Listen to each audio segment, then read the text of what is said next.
Okay, I am going to pass the mic over to Annette, one of our partners from HICPUF, to get us started on today's presentation. Good morning, everyone. Thank you for joining us. I'm Annette Daly, and I'm the Reproductive Health Implementation Specialist at Healthcare Policy and Financing, aka Colorado's Medicaid program. And in our who is present from our team today is Jessica Warner, Lactation Support Services Policy Specialist, and Sarah Martinez, Reproductive Health Unit Program Coordinator, along with Lisa Pera, Maternal Child Health Manager for the Health Policy Office. And Leanna Major is actually out unexpectedly today, so we are joined, I believe, by Katie Tenhausen from the research team and Jessica Nguyen from the research team as a research analyst. And all of these individuals have been a part of helping to support this work and the panel that will be presenting today. All right, so really quickly, sorry, quick introduction about the benefit. The doula benefit launched July 1 of 2024 for pregnant and postpartum Health First Colorado members and CHP Plus members, and provides access to doula care throughout the perinatal period. And the lactation benefit started December 1st, 2024, expanding access to lactation services as part of Cover All Coloradans. And so we're going to be highlighting some of the work that the doulas have been doing that have been involved with this work with the programs. And so I want to go to the next slide just to give an overview of some early data from the benefit. And so this data is utilization of the benefit. So up until this, from the launch of the benefit to September, we've had actually over 2,000 claims and over 1,200 unique members served. As of yesterday, we had 99 approved doula providers, which is incredibly exciting. And 79% of approved doula providers have billed for a claim, and 44% of claims are affiliated with a hospital. This information comes from claims data pulled on September 19th, and it's intended to just be a snapshot in time, as providers have 365 days to submit a claim, and this can cause some variability in data. And so we're not going to take any questions today specifically on data, but we'll continue to try to update this group about utilization and access for members to doula and lactation services. Many doulas also are providing or able to provide, based on their education and background, lactation services. And so we'll be sharing more on the HICPUF side around how to enroll and provide both those services. Now, without further delay, I want to take the opportunity to invite Ebony White, who is our moderator for the panel. And Ebony was a member of the Doula Advisory Committee that was launched in January of 2025 and went through June, and was very integral and key in informing the doula benefit and launch of the program. And so every single person that is on this panel was involved in the rollout of the benefit and has worked to ensure that Health First Colorado members have access to a doula if they want one.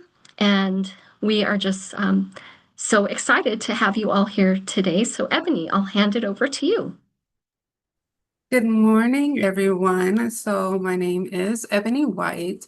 I am a certified doula and a family leader of ECCS, and I am a member of the Family Voice Council alongside birth work. I also provide business counseling, and I wear many other hats. And I do this work because I really truly feel like I was made to call to do this work, and I am very passionate about everything that I do.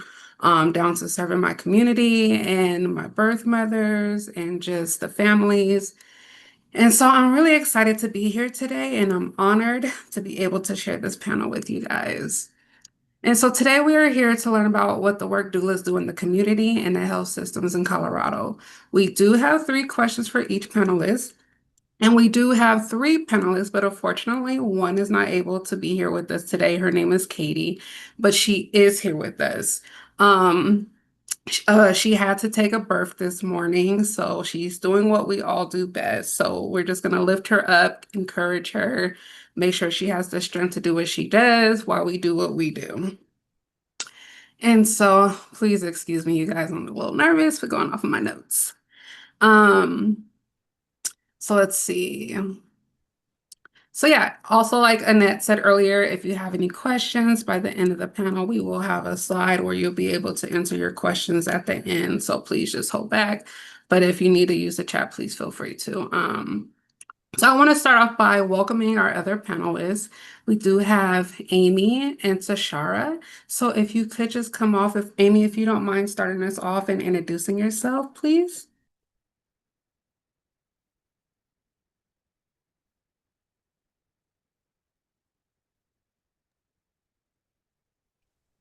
Tansei, can you guys hear me? Yes. Can you hear me? Okay. Yes. Hi, my name is Amy Barsones, and I'm an Indigenous doula and Indigenous lactation counselor. Are you guys able to see me? Yes. Okay. Um, My mother is Marlene Gardapi and my father is Raul Lopez. I'm an enrolled member of the Chippewa Cree tribe of the Rocky Boy Reservation. I'm from Montana, but I live and work here in our community and have been for the past 14 years now. And I have a lot of roles here in the community, as many of our women do.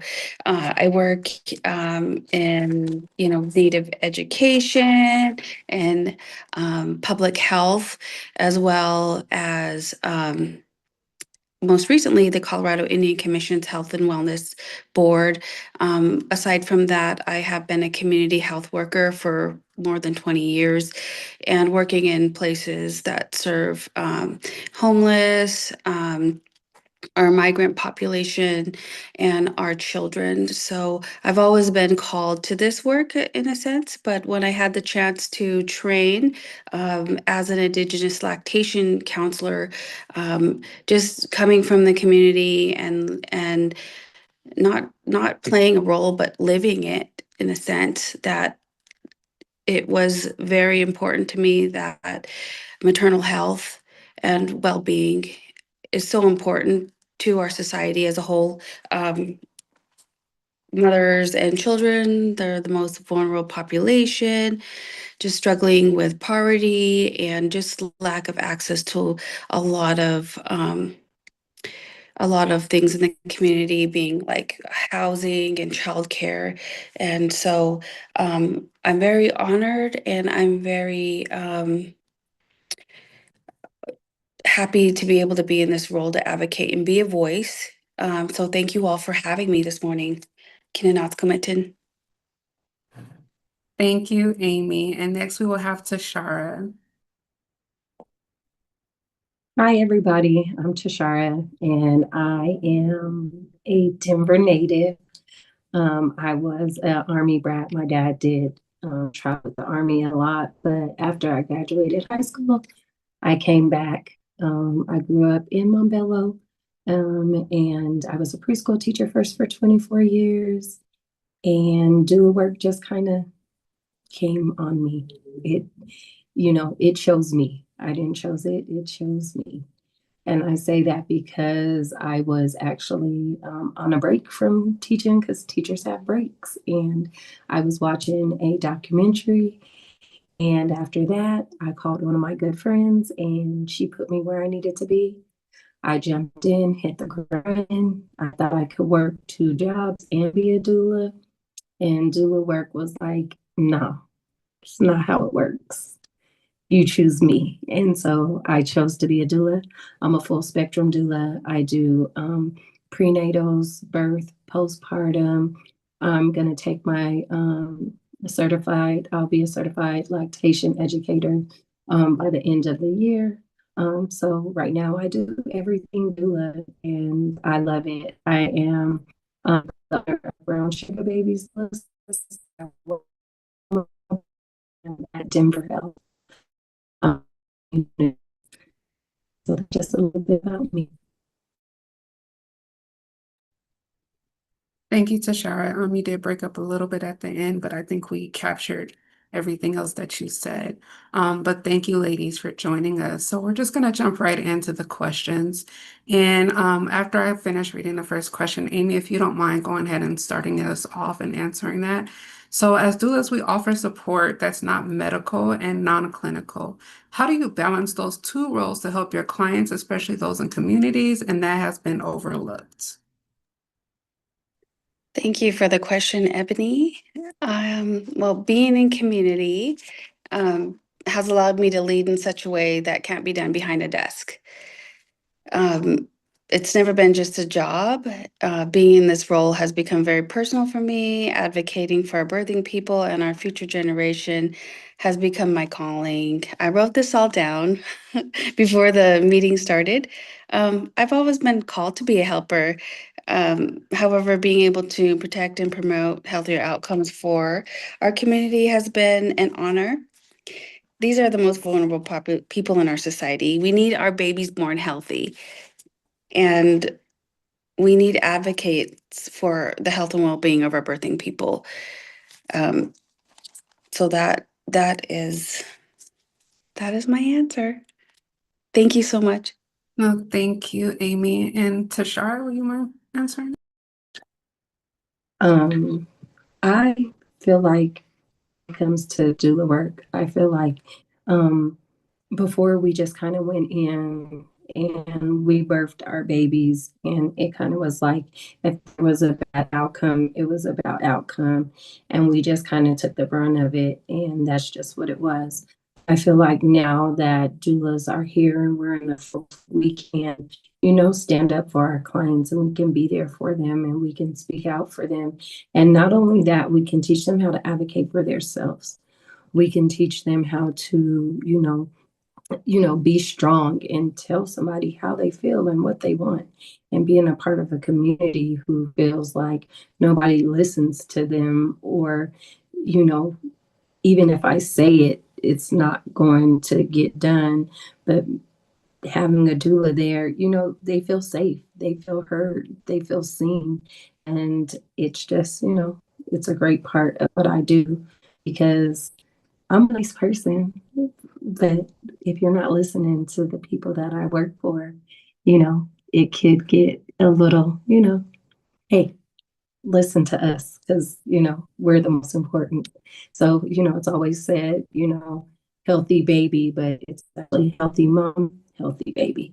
So, Yes, thank you, ladies.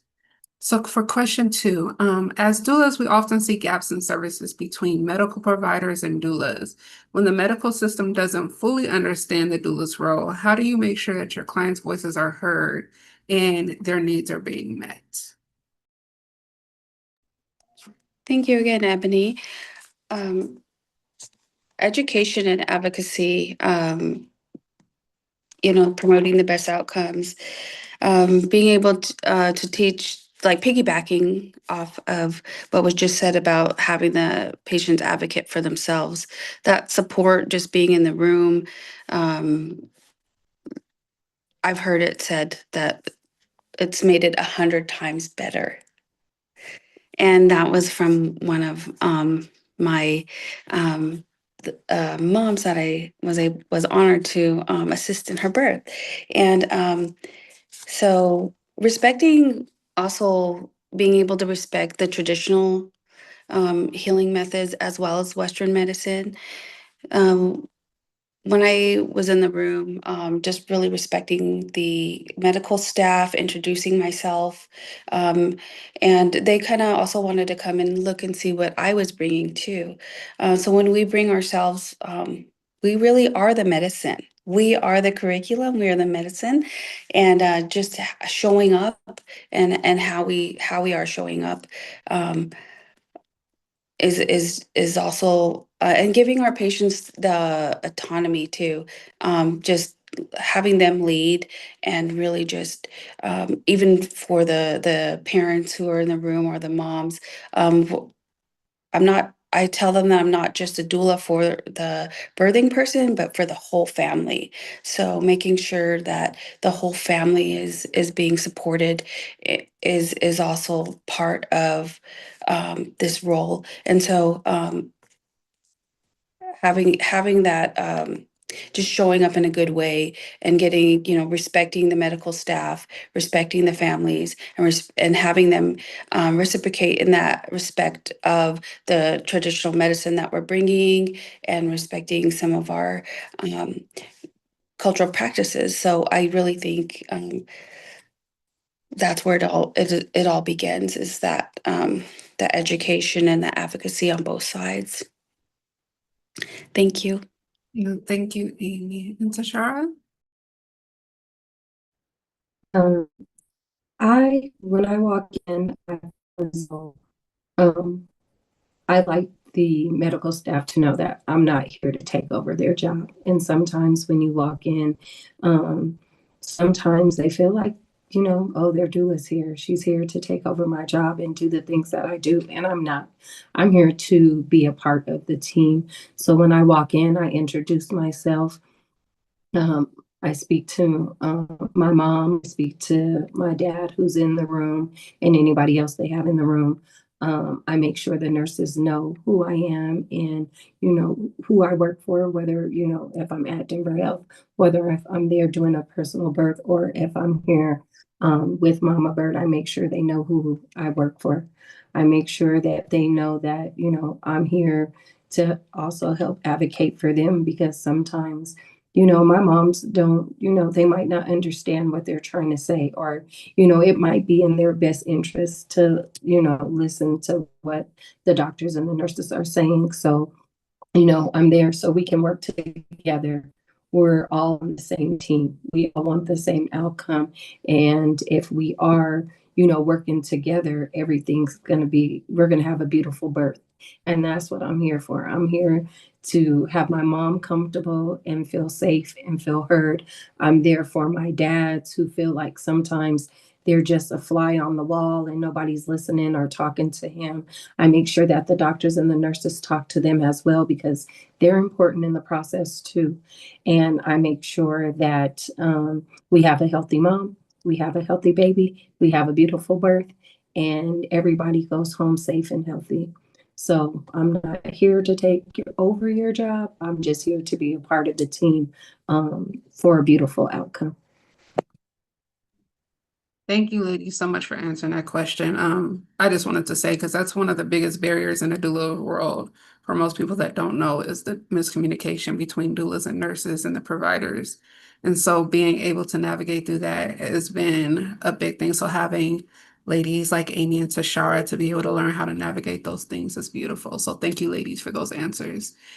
And for our next question, it's about barriers and opportunities in your work. What are the biggest challenges you face in terms of being recognized, payment or reimbursement, or being included in traditional healthcare system? And once again, Amy, if you don't mind starting to answer that for us. Thank you, Ebony, and good job, Tashara. That was great. So my personally, working without a budget has been one of a big barrier. For me, it takes a lot of resourcefulness. A doula must manage resources and rely on the reciprocity that our community provides, allowing us to utilize spaces and platforms. For me, just being really resourceful, using my college's rooms to meet with clients, office spaces like the one I'm meeting in today, since I am a student here at Front Range Community College. Just being able to be really resourceful because there are costs that are incurred in this work that and no birth is is identical. There are all these unique needs, the hospitals, the distance, there's a lot of things that come into play, hours that you may spend. So you really need to be very resourceful, prepare yourself, also have the support. You need your support as well. As you are supporting your families, because not only are they packing their bags to give birth, you're packing your doula bag too, making sure that your doula bag has your water, your snack, you have the cash for the vending machine, any ibuprofen for yourself, everything that you might need for you, as well as anything that you want to bring um, to help um, your family that you're serving. And so I would have to say right now that working without a budget has been one of the biggest, as a startup doula independent. So yeah, thank you for that question and letting me answer it. No, thank you, Amy. You're great. And Sashara? Okay, I don't know what happened. I was talking and it went away. Oh no, you're But good. I feel like Amy was saying, um, what Lucy was saying was right. The fact that sometimes you have to work around the budget of the client. And as being a doula, I feel like you have to learn how to budget better. Um, because it's not like you can get rich off of being a doula. And that's not the reason why I do this work, is to get rich. I do the work to be able to assist those who feel like they can't have a doula and let them know that they can have a doula. So being a part of the panel and you guys seeing our faces, and when you see pregnant women or the people that you work with, if they just so happen to, you guys letting them know, like, hey, I know these awesome doulas. Hey, I know places that you can go and get a doula. Hey, I know all these things where you don't have to go about this by yourself. You have some women who are single moms, and they feel like in their wildest dream, like, I can, the work that we're doing needs to be heard. And I think one of my biggest things is we're not being able to support them as much as we are, because I feel like with Medicaid, they don't pay for postpartum. And the biggest part of the journey is the postpartum journey. So if we could push it a little more, postpartum time with our people, that is the biggest thing. Sorry about the disconnection. I'm going to try to work that out before the next question, but thank you guys. No worries. Thank you. I also wanted to shine light onto this question. For most people, I don't think they realize how much fatigue that comes in with being a doula, how many hours that you put in serving a client. The lack of sleep, maybe nutrition, food, bending over, massaging our patients, these things. And then when they're talking about reimbursement and prices, I want you to think about also doulas do not get benefits themselves. They don't get health care. So anytime they have to take off or do anything, this is coming out of their pocket, their food, their gas, their transportation, everything's coming out of their own individual pockets. So I want you to kind of think about that also. So when we have these wonderful doulas doing everything that they can, serving multiple clients, just show their appreciation to these lovely ladies because they deserve it. And that comes to my last question, which is my favorite question. As doulas, you put in such a great amount of work and energy into your clients and families. How do you feel after a long stay with the client? How do you decompress and what do you do for self-care? Amy, again. Thank you, Ebony. Thank you all. Um, being called to this work, like I had mentioned before, you're packing your bags, you're preparing. Sometimes you don't, it's unpredictable. The birthing person due date could be 2 weeks before, and then surprise. It's 5 p.m. and you've already had a long day, and you have to go and prepare your team at home, which is, if you have children and pets, responsibilities, making sure that everybody knows what's happening, you're set to go, you have your bags you're packing your bag and then taking breaks during the birth as well. I would take breaks, go down to the cafeteria, even close my eyes for a minute, in the chairs, not as comfortable. But you do it. And the biggest thing is preparing yourself for the birth, packing your bag, aligning your team, and knowing your limits and capacity. I'm currently serving 3 to 4 people at a time right now. And so that includes any stages on to postpartum, beforehand, and even parents who have early term pregnancy loss as well, which is another part of being a support system. People just need to be heard. Uh, and that I am hearing that more and more, that they're not being heard by providers, that they feel like they're being disregarded. And even for um, emergencies such as a fall or ruptured membranes. And I just feel like, this is like the part where um, the coaching them and making sure that they have, advocate for themselves, let them know that that's the medical team's job, that they do not need to feel like they're a bother or a burden on anybody. They can go and to an ER, or if they're being not being heard. But just knowing your limits, your capacity, and you know, I had the pleasure of listening to Dr. Warren from the John Hopkins Center for Indigenous Health, and he really noted how important it is to have our healed healers heal, is what he said. And that was their whole theme. And they had this image, and I couldn't agree more with him. I had already had come to that notion that we need to have we need to be healed ourselves in order for us to heal. Uh, we could do just as much damage if we are not. So coming from a good place, making sure that you are supported, and taking care of yourself, eating healthy. So making sure that the snack breaks are something healthy, drinking your water during the time, um, and also. If the birth goes past, a certain time humanly possible, then you would have to say, they're in medical hands, they're in good hands. You've gotten them this far.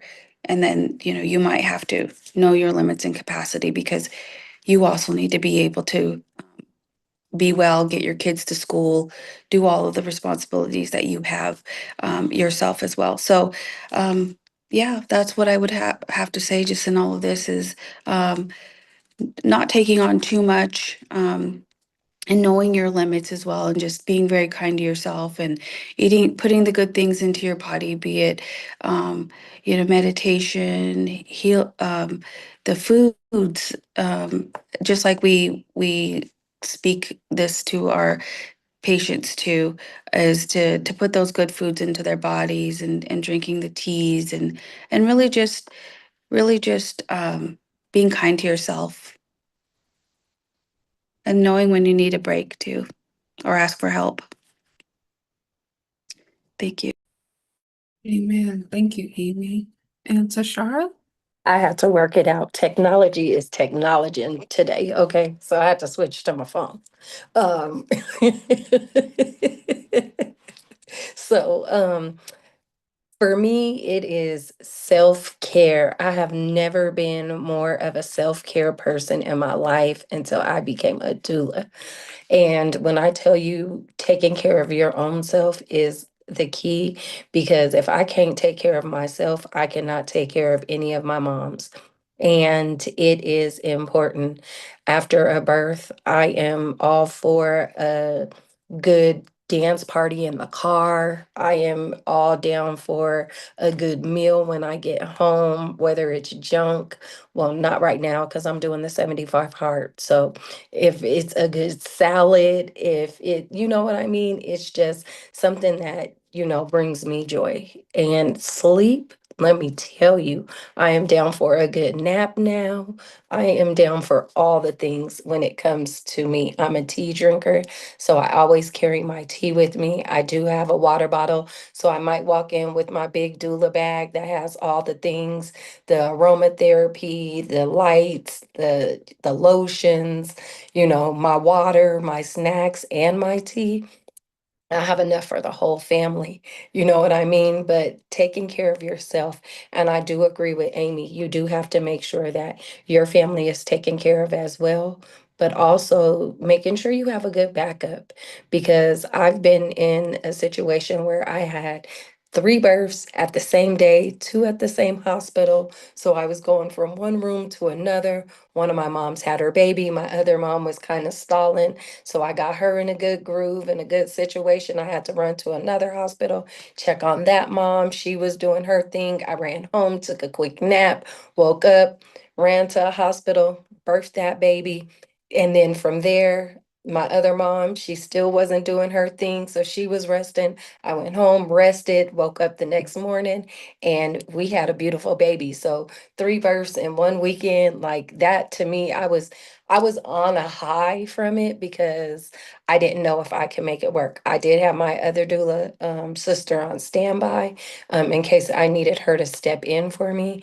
But working like that, you do take a couple of days off, you do rest, you do rejuvenate and get yourself back together so that you can go and be a better help for your next mom and your next birth. So taking care of yourself and self-care is the most important thing you could do. I'm a nail person. I have locks.